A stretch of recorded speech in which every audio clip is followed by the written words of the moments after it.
Young tiger NTR నటిస్తున్న దేవర మొదటి భాగం రిలీజ్ డేట్ పాన్ ఇండియా లెవెల్లో ఫిక్స్ అయిన సంగతి తెలిసిందే. సెప్టెంబర్ 27న చిత్రాన్ని వరల్డ్ వైడ్గా రిలీజ్ చేస్తున్నారు. త్రిబుల్ ఆర్ తర్వాత తారక్ నుంచి భారీ అంచనాల మధ్య ప్రేక్షకుల ముందుకొస్తున్న సినిమా ఇదే. తెలుగుతో సహా కన్నడలో తారక్ ఇమేజ్కి తిరుగులేదు. Tarak image Koratala sensibility workout అయిందంటే వసూలతో బాక్సాఫీస్ షేక్ అవుతుంది. అందులో ఎలాంటి డౌట్ లేదు. హిందీలో సైతం ఇదే దూకుడుతో మార్కెట్లోకి వస్తుంది. ఇప్పటికే భారీ ఎత్తున అన్ని భాషల్లో ప్రీ రిలీజ్ బిజినెస్ జరిగింది. ఇంతవరకు దేవరా సేఫ్. అయితే నార్త్ నుంచి దేవరాకు గట్టి పోటీ ఎదురయ్యే అవకాశం కనిపిస్తుంది. అక్టోబర్ 4న హాలీవుడ్ చిత్రం జోకర్ 2 కూడా భారీ అంచనాల మధ్య రిలీజ్ అవుతుంది. జోకర్ ఫ్రాంచైజీకి ఇండియాలో భారీ ఫాలోయింగ్ ఉంది. మొదటి భాగం జోకర్ ఇండియన్ బాక్సాఫీస్ని వసూళ్లతో షేక్ చేసింది.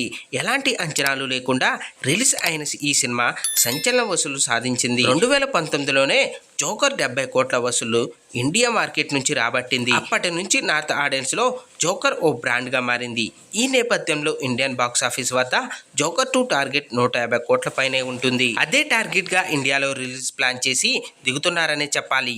దీంతో ఈ ప్రభావం దేవరాపై ఉంటుందనే సందేహాలు వ్యక్తమవుతున్నాయి. అయితే అప్పటికే దేవరా రిలీజ్ అయ్యి వారం అవుతుంది.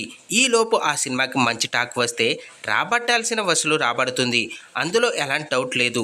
ఒకవేళ జోకర్ 2 హిట్ టాక్ తెచ్చుకుంటే గనుక దేవరా వసూలుపై కొంత ప్రభావం పడుతుందని చెప్పాలి.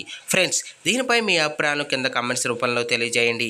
చూశారు కదా ఫ్రెండ్స్, ఈరోజు టాపిక్. ఈ వీడియో కనుక మీకు నచ్చినట్టయితే లైక్ చేయండి, మీ ఫ్రెండ్స్తో షేర్ చేసుకోండి, ఎలా ఉందో కామెంట్ పెట్టండి.